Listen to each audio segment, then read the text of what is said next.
கேட்டை நட்சத்திரத்தில் பிறந்த பெண்களின் காதல் உணர்வு, தாம்பத்திய வாழ்க்கை பற்றி இந்த பதிவில் பொது பலனாக பார்ப்போம்.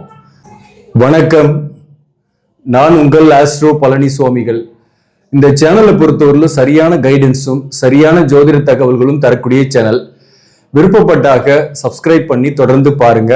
இந்த வீடியோ பிடிச்சிருந்தாலையும் லைக் பண்ண மறக்காதீங்க. உங்க நண்பர்கள் உறவுகளுக்கு ஷேர் பண்ணுங்க. இப்போ கேட்டை நட்சத்திரம் என்பது புதனுடைய நட்சத்திரம். கம்யூனிகேஷன் ஸ்கில் நல்லாவே இருக்கும். புதனின் கம்யூனிகேஷன் ஸ்கில்லு, புத்திசாலித்தனம், பரந்த மனப்பான்மை, ராஜதந்திரம் இதெல்லாமும் இருக்கும். செவ்வாயோட வீட்டில், அதாவது விருச்சகத்துல கேட்டை நட்சத்திரம் இருக்கு. அப்போ செவ்வாயோடைய வீரியம், கோபம், வேகம், அவசரம், ரகசியம் காக்கும் தன்மை இதெல்லாமும் இவங்க கிட்ட இருக்கும். இந்த கேட்டை நட்சத்திரத்தில் பிறந்த பெண்களுக்கு தீவிரமாக ஒருத்தரை நேசிப்பாங்க. ஒருத்தரை யாரை நேசிக்கிறதா இருந்தாலும் முன்னாடியே பரிசோதிப்பாங்க, அவங்க நமக்கு சரியானவரா அப்படின்ட்டு. சில ஆரம்பத்துல கொஞ்சம் அக்செப்ட் பண்ண மாட்டாங்க. ஆனா கேட்டை நட்சத்திரத்தில் பெண்கள் அவங்களுடைய காதல் ஒரு ஆழமானது, தீவிரமானது. மேலோட்டமாக எதையுமே செய்ய மாட்டாங்க. அதாவது மேலோட்டமா காதலிக்கிறது, மேலோட்டமா பேசிட்டு போறதுன்றதெல்லாம் இருக்காது. இவங்க ஆழமான ஒரு எமோஷனல் காதலாக இருக்கும், உணர்ச்சிகரமாக இருக்கும். அது குறிப்பா சொல்ல போனாங்க, இவங்க ஒருத்தரை நேசிக்கிறாங்கன்னா அவங்க தனக்கு மட்டும்தான் அப்படின்ற அந்த பொசசிவ்னஸ் அப்படின்றது இவங்களுக்கு நிறையவே இருக்கும். பொசசிவ் கேரக்டரா இருப்பாங்க. அதே சமயத்துல கொஞ்சம் சந்தேகப்படக்கூடியவங்களாக இருப்பாங்க. தன்னுடைய காதலரை அல்லது தன்னுடைய வாழ்க்கை துணைவரை கொஞ்சம் சந்தேகப்படக்கூடியவராக இருப்பாங்க. அதனால கொஞ்சம் கருத்து வேறுபாடுகள், சில நேரங்கள்ல வாக்குவாதங்கள், சில பிரச்சனைகளும் இவர்களுக்கு ஏற்படும்.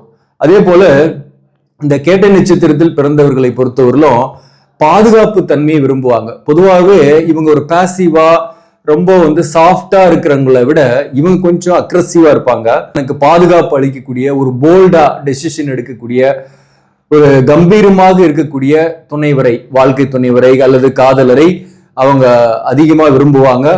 ஆழமாகவும் அந்த அன்பு இருக்கும். பொதுவாகவே பாத்தீங்கன்னா தாம்பத்திய வாழ்க்கை அப்படின்றதுன்னு எடுத்துக்கிட்டாக்க இவங்க தீவிரமானவர்கள். தீவிரமா காதல், காமம் இவர்களுக்கு சற்று அதிகமாகவே இருக்கும். அதை விரும்பக்கூடியவர்களாக இருப்பாங்க. ஆனா ரகசிய தன்மை அதை வெளியே காட்டிக்க மாட்டாங்க, வெளியே தெரிவித்துக் கொள்ள மாட்டார்கள். ஆனாலும் தனிப்பட்ட முறையில் தனிமையில் இருக்கும்போது மிக தீவிரமாக நல்ல ஒரு வாழ்க்கை துணைவராகவும் தாம்பத்திய வாழ்க்கையில மகிழ்ச்சி ஏற்படுத்தக்கூடியவராகவுமே இருப்பாரு. இந்த கேட்டை நட்சத்திரத்தில் பிறந்த பெண்களை பொறுத்தவரையிலும் காதல் இவர்களை தேடி வரும். இவர்கள் தேடுவதை விட காதல் இவர்களை தேடி வரும். ஆனாலும் ஆரம்ப கால காதல் வாழ்க்கையில ட்ரஸ்ட் இஷ்யூஸ் நிறையவே இருக்கும். அவ்வளவு சீக்கிரம் தன்னுடைய காதலரை இவங்க நம்ப மாட்டாங்க, அல்லது கொஞ்சம் பிடிவாதம் இவங்க கிட்ட இருக்கும். சில நேரங்களில் கோபமான பேச்சு, இவற்றால் ஆரம்ப கட்ட காதல் வாழ்க்கையில சில டிஸ்டர்பன்ஸ் அல்லது சில பிரச்சனைகளும் இருக்கும். அதுல இவருக்கு வரக்கூடிய காதலர் இவரை விட்டு விலகக்கூடிய வாய்ப்போ மிக அதிகம் ஆரம்ப கட்டத்திலேயே. ஆனா கொஞ்ச நாள் போக போக இவர்களை உண்மையிலேயே நம்மளை நேசிக்கிறாங்க அப்படின்ற விஷயத்த பழகும் போது, கொஞ்ச காலம் தள்ளி போகும்போது புரிந்து கொள்ளக்கூடியவர்களாகவே இருக்கிறாங்க. அதாவது இவங்களை பொறுத்தவரையிலும் மனசுல நேசிப்பாங்க, நிறைய அன்பு வச்சிருப்பாங்க, பொசசிவா யோசிப்பாங்க. பட் காதலர் அல்லது வாழ்க்கை துணைவர் வேற யார்கிட்டயாவது பேசுறாங்க, வேற யார்கிட்டயாவது பழகுறாங்க அப்படின்னாக்க அது ஏத்துக்கவே முடியாது. இவங்களுக்கு மிகப்பெரிய டென்ஷனை ஏற்படுத்தும். அதே போல இவங்க ஒருத்தர் மேல நம்பிக்கை வச்சு இவங்களுக்கு அந்த நம்பிக்கை துரோகம் பண்ணாங்கனாக்க அவங்களுக்கு மிகப்பெரிய அளவுக்கு பதிலடி கொடுக்கக்கூடியவர்களாகவும் இருப்பாங்க, பிரச்சனைக்குரியவர்களாகவும் இருப்பாங்க. இந்த கேட்டை நட்சத்திரத்தில் பிறந்தவர்களை பொறுத்தவரையிலும் நல்ல ஒரு புத்திசாலிகள், ஆளுமை திறன் உடையவர்கள். கணவன் மனைவி உறவு நிலையில ஆளுமை தன்மை இவங்க கிட்ட இருக்கும். அதாவது வாழ்க்கை துணைவர் கணவனுக்கு ஈக்குவலான ஆளுமையை செலுத்துவாங்க. குடும்பத்தை நிர்வாகம் பண்ணுவதில் மிகவும் சிறப்பானவர்கள்.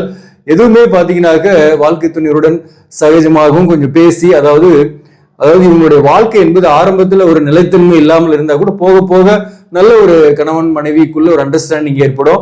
வாழ்க்கை துணையரோடு பேசி முடிவுகள் எடுப்பாங்க.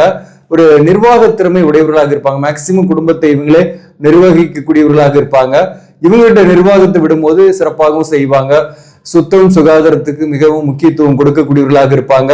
மேலும் கேட்டை நட்சத்திரத்தில் பிறந்த பெண்களை பொறுத்தவரையிலும் இன்ஸ்டிங் பவர் அதிகம். இவங்களுக்கு பின்னாடி நடக்க போறது முன்னாடியே அறிந்து கொள்வாங்க. அதாவது ஏதோ கனவுலையாவது இவங்களுக்கு தோன்றும், ஏதோ ஒரு வகையில் அதை உள்ளுணர்வு இவங்களுக்கு கொஞ்சம் அதிகம். மேலும் பக்தி அதிகம், தெய்வ பக்தி அதிகம். அதனால பாத்தீங்கன்னாக்க இந்த சாமி வந்து ஆடுறது அல்லது சில இடங்கள்ல வந்து உணர்ச்சி வசப்படுறது சாமி கும்பிடும் போது இந்த மாதிரியான விஷயங்கள் இவங்க கிட்ட ஏற்படும். கேட்டை நட்சத்திர பிறந்த பெண்களை பொறுத்தவரையிலும் இவர்களை பொறுத்தவரை ஒருவரை நேசிக்கிறாங்கன்னா அது வெளிப்படையாகவும் சொல்ல மாட்டாங்க. அவ்வளவு சீக்கிரம் தன்னுடைய எண்ணத்தை வெளியே காட்டவும் மாட்டாங்க. அதே போல தாம்பத்திய சுகமும் ஆகட்டும் அல்லது அந்தரங்க வாழ்க்கையில கூட எதை விரும்புகிறார்களோ அதை சீக்கிரம் வெளியில அவ்வளவு சீக்கிரம் சொல்ல மாட்டாங்க.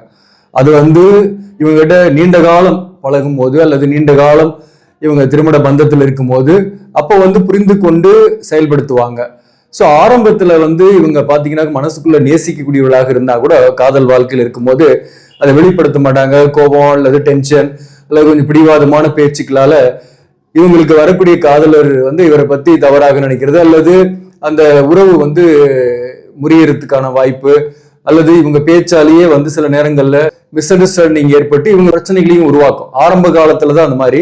ஆனா கொஞ்ச நாள் வந்து போக போக பாத்தீங்கன்னா பொருத்தம் இருந்துச்சுன்னா அந்த அக்செப்டன்ஸ் வந்துடும் ஆட்டோமேட்டிக்கா. அப்போ அந்த பொருத்தம் பார்த்து கல்யாணம் பண்ணும்போது அக்செப்டன்ஸ் வந்த பின்னாடி வாழ்க்கை சிறப்பாக இருக்கிறது. நல்ல குணமும் இருக்கும், அதே சமயத்தில் ஈக்குவலா கோபம் பிடிவாதமும் இருக்கும். புரிந்து கொள்வதில் கொஞ்சம் கஷ்டங்கள் இருக்கும் இவங்களை. மற்றவங்க குறிப்பா வந்து வரக்கூடிய வாழ்க்கை துணிவராகட்டும் அல்லது காதலராகட்டும், ஆனாலும் புரிந்து கொண்டால் சிறப்பானவர்கள், மகிழ்ச்சியானவர்கள், நல்ல தாம்பத்தியம் அன்று காதலை கொடுக்கக்கூடியவர்களாகவும் இவங்க இருப்பாங்க. அதே சமயத்துல இந்த கேட்டை நட்சத்திரத்தில் பிறந்தவங்க வந்து தொழில் ரீதியாகவும் நல்லா சாதிக்கிறாங்க. நல்ல எஜுகேஷன் வைஸ் படிக்கக்கூடியவர்கள், மருத்துவம் சார்ந்த துறை, பார்மா சார்ந்த துறை, மற்ற அரசு பணியில போய் வேலை பார்க்கறது, வாக்கள் பிழைக்கக்கூடிய தொழில், நிர்வாகத்தில் இருப்பது, இந்த மாதிரியான துறைகளில் சாதிக்கக்கூடியவர்களாகவும் கேட்டை நட்சத்திர பெண்கள் இருக்கிறாங்க. அதே சமயத்துல இந்த கேட்டை நட்சத்திரத்தில் பிறந்த பெண்கள் பொதுவாகவே பாத்தீங்கன்னா முதல்ல அவங்களுக்கு வந்து புதன் தசை ஸ்டார்ட் ஆகும். இந்த புதன் தசை வந்து சின்ன வயசுலயே வர்றதுனால அது வந்து கேட்டை 1ஆம் பாதத்துல பிறந்திருந்தாங்கன்னா முதல் 17 வருஷமே புதன் தசையா இருக்கும். அல்லது கேட்டை 4ஆம் பாதத்துல பிறந்திருக்காங்கன்னா முதல் ஒரு 4 வருஷம் புதன் தசையா இருக்கும். இவங்களுக்கு வந்து பாத்தீங்கன்னாக்க 17 வருஷம் புதன் தசைன்னு எடுத்துக்கிட்டா கூட அடுத்த ஒரு 7 வருஷம் வந்து கேது தசை. 24 வயது வரலும் இவங்களுக்கு வந்து ஒரு வாழ்க்கையில வந்து கொஞ்சம் முன்னேற முடியாம அல்லது உடலான தொந்தரவு பாதிப்பு போன்றவையெல்லாம் இருந்துகிட்டு இருக்கும். ஆனா கல்வியில நல்ல டேலண்டா இருப்பாங்க, படிக்கக்கூடியவர்களாக இருப்பாங்க, படிச்சு நல்ல முன்னேற்றங்கள்லாம் வரும். எடுத்தோடனே புதன் தசை வர்றதுனால எஜுகேஷன் வைஸ் நல்ல டேலண்ட் இருக்கும். இந்த கேது தசையில தான் கொஞ்சம் தடைகள்லாம் வரும். 17 வயசுல இருந்து அப் டு 24 வயசு வரலும் சில தடைகள், சில பேர் காதல் போன்றவை ஏற்பட்டு அதுல வந்து சக்சஸ் ஆகாம பிரிந்து போயிடும். அந்த கேது திசையில காதல் ஏற்பட்டாலும் சச்சரவுகள், கருத்து வேறுபாடுகள் ஏற்பட்டு பிரிந்து விடக்கூடிய சூழ்நிலை ஏற்படுது. அதாவது 17 வயசுல இருந்து 24 வயசுக்குள்ள, இந்த வயதுக்குள்ள சப்போஸ் அந்த காதல் சக்சஸ் ஆகி கல்யாணம் ஆயிடுச்சுன்னா கூட அது இவர்களுக்கு பாதிப்பை கொடுக்குது. பெரும்பாலும் சொல்றேன், இதுல தோஷம் இல்லாதவர்களுக்கு பெருசா ஒண்ணும் பாதிக்க மாட்டாங்க. ஆனா இந்த தோஷம் ஜாதகத்துல இருக்கு, கலஸ்திர தோஷமோ தார தோஷமோ இருக்குன்னா அவங்களுக்கு வந்து இந்த 24 வயசுக்குள்ள பாதிப்பு அடைகிறாங்க. 24 வயசுக்கு மேல சுக்கிர தசை வருது.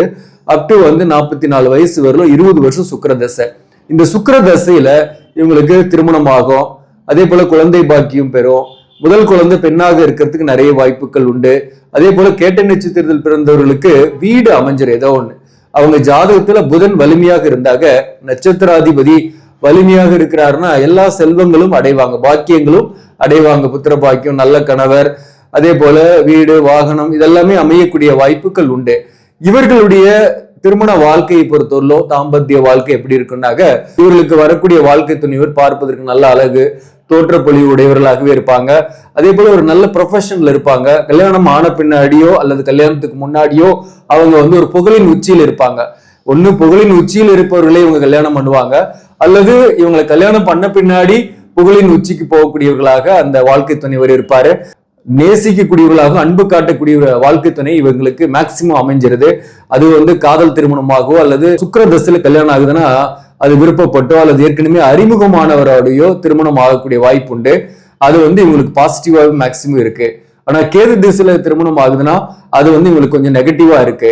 அதே போல இந்த கேட்டை நட்சத்திரத்தில் பிறந்த பெண்களை பொறுத்தவரையிலும் பொதுவா வாழ்க்கை துணையரை கொஞ்சம் சந்தேகப்படுவாங்க, அல்லது பொசசிவா அதிகமான ஆழமான அன்பால சில நேரங்கள்ல அதுவே ஒரு பெரிய மிஸ் அண்டர்ஸ்டாண்டிங் ஏற்பட்டு அதனால காதல் இருக்கும் போதும் சரி பிரிந்துடுறாங்க, அல்லது கல்யாணம் ஆன பின்னாடியும் இவங்களுக்கு முதல் ஒரு 2-3 வருஷத்துல நிறைய ஒரு அண்டர்ஸ்டாண்டிங் இல்லாம இருந்துகிட்டு இருக்கோம், ஒத்து வராத குணத்தாலேயே இருந்துகிட்டு இருக்கோம். அந்த நேரத்துல தாம்பத்திய வாழ்க்கை, காதல் வாழ்க்கைலாம் ரொம்ப பிலோ ஆவரேஜ்ல தான் இருக்கும், பெருசா அன்பு இல்லாம இருக்கக்கூடிய சூழ்நிலைகளோட இருக்கும். அதே சமயத்துல 2-3 வருஷத்துக்கு அப்புறம் அந்த திருமண வாழ்க்கை என்பது அவங்களுக்குள்ள ஒரு ஒற்றுமை ஏற்படும் போது, அக்செப்டன்ஸ் வரும்போது திருமண வாழ்க்கையில ரொம்பவும் மகிழ்ச்சியாகவும் இருக்கிறாங்க. இந்த கேட்டை நட்சத்திரம் இருக்கிறது விருச்சக ராசி, அதனால இவங்க கிட்ட போல்ட்னஸ் இருக்கும், துணிச்சலா எதையுமே முடிவெடுப்பாங்க, துணிச்சலா பேசுவாங்க, ஒரு போல்டான அதாவது ஒரு கம்பீரமான தோற்றம் இருக்கும், வார்த்தைகள் கூட ஒரு கம்பீரமாக இருக்கக்கூடியதாகவே இருக்கும். மேலும் இந்த 8ஆம் பாவகமாக விருச்சகம் வர்றதுனால இவங்க கிட்ட ஒரு மறைபொருளை அறியும் தன்மை இருக்கும். இவங்க மனசுல ரொம்ப ஃபீல் பண்றாங்க ஒரு விஷயத்தினா எதை நினைச்சு ஃபீல் பண்றாங்களோ அது கிடைக்கும். அல்லது யாராவது இவங்களுக்கு பாதிப்பு கொடுத்தாங்கன்னா அந்த பாதிப்பு கொடுத்தவங்களுக்கு பாதிப்பு ஏற்படுது இயற்கையாவே. அதே சமயத்துல இவங்களுக்கு கர்மா என்னன்னாக்க முக்கியமா பாத்தீங்கன்னாக்க இந்த அன்பு, உறவு, எல்லாரையும் நேசிக்கணும்ன்ற அந்த எண்ணம், இதுதான் இவங்களுக்கு பாதகமாவே முடியுது. வேற ஒரு நட்போ அல்லது சில உறவோ கூட இவங்களுக்கு ஏற்படக்கூடிய வாய்ப்பு உண்டு. அப்படி ஏற்படுது அப்படின்னாக்க அவங்க அதுலயுமே பாதிக்கப்படுறாங்க, ஏமாற்றப்படுறாங்க. என்ன காரணம்னா ஒருத்தர்கிட்ட நல்லா பழகுறாங்க, அவங்களுக்கு உதவி செய்யறாங்க, அல்லது அவங்க கிட்ட நல்லா பேசுறாங்கன்னா யாருக்கிட்ட நல்லா பழகுறாங்க, பேசுறாங்க, பழகுறாங்களோ அவங்களாலேயே இவங்களுக்கு துன்பங்களும் வரும், அவங்களாலேயே பாதிப்புகளை அடைவாங்க. இது பாத்தீங்கன்னாக்க இவங்களுடைய கர்மா. அதே போல இந்த 8ஆம் ராசியாக வர்றதுனால ஆன்மீக விஷயத்துல அதிக ஈடுபாடு, தேடல்கள் இருக்கும், மனதில் தேடுவாங்க. அதாவது வாழ்வில் பிறந்த நோக்கம் என்ன அப்படின்னு இவங்களுக்குள்ள ஒரு தேடல் இருக்கும். அது சிவன் வழிபாடு இவங்களுக்கு சிறப்பை கொடுக்கும். பொதுவாகவே கேட்ட நட்சத்திர பெண்கள் புத்திசாலிகள், நல்ல போல்டா முடிவெடுக்கக்கூடியவர்கள், திறமைசாலிகள், கம்யூனிகேஷன் ஸ்கில் இவங்க கிட்ட நிறையவே இருக்கும். ஒரு விஷயத்த ஸ்ப்ரெட் பண்ணிடுவாங்க, ஆனா தன்னுடைய ரகசியத்தை மட்டும் மத்தவங்க கிட்ட அவ்வளவு சீக்கிரம் ஸ்ப்ரெட் பண்ண மாட்டாங்க. ஆனா இவங்க கிட்ட மத்தவங்க விஷயத்தை ஏதாவது சொல்றாங்கன்னா அதை வெளியே சொல்லிடுவாங்க. அதுலதான் இவங்க சில நேரங்கள்ல சிலரால் பாதிக்கப்படுறதும் கூட. அந்த வகையில கம்யூனிகேஷன் சரியா பயன்படுத்துறாங்கன்னாக்க கண்டிப்பா இவங்க வாழ்க்கையில நல்ல ஒரு உயரத்துக்கு போகக்கூடியவர்களாக இருக்கிறாங்க. அதே போல தாம்பத்திய வாழ்க்கை, காதல் வாழ்க்கையில மேக்சிமம் மகிழ்ச்சியாகவே இருக்கிறாங்க, சந்தோஷமான ஒரு வாழ்க்கையும் கிடைச்சிருது இவங்களுக்கு. ஆனா பொறுமையா கல்யாணம் பண்றவங்களுக்கு, சில பேருக்கு சுக்கிரதசையோட கடைசியில கூட கல்யாணம் ஆகும். அதாவது தோஷங்கள் இருக்கு அப்படின்னாக்க பொறுமையா ஒரு 30 வயசு பக்கத்துல கூட, அதாவது 29, 30, 31 இந்த வயதுகளில் கூட கல்யாணம் ஆகும். கொஞ்சம் லேட்டா கூட கல்யாணம் ஆகும். ஆனா லேட்டா கல்யாணம் ஆனாலையும் நல்ல ஒரு வாழ்க்கை துணிவர் அமைந்து வாழ்க்கை நிம்மதியாக இருக்கக்கூடிய வாய்ப்பு உண்டு. ஸோ அது நம்ம ஜாதகத்தை டிபெண்ட் அப்பான், ஜாதகத்தை பொறுத்து. தோஷம் இல்லைன்னா ஆரம்பத்திலேயே சீக்கிரமா கூட கல்யாணம் ஆயிடும். ஆனா தோஷம் இருக்கு, கலசர தோஷம் இருக்குன்னா அவங்களுக்கு கொஞ்சம் தாமதமா பண்றது நல்லது.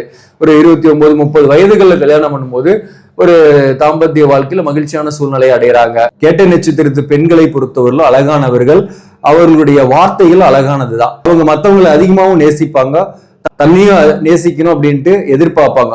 அவங்க யாரை நேசிக்கிறாங்களோ அவங்க கிட்ட அதுல ஏமாற்றங்கள் அடைகிறாங்கன்னா அந்த நேரத்துல பொங்கி எழுந்துடுறாங்க, கோபப்பட்டுருவாங்க, அதிகமா டென்ஷன் ஆயிட்டு அதுவே குடும்ப வாழ்க்கையில அதுதான் பிரச்சனையை கொடுக்கறது.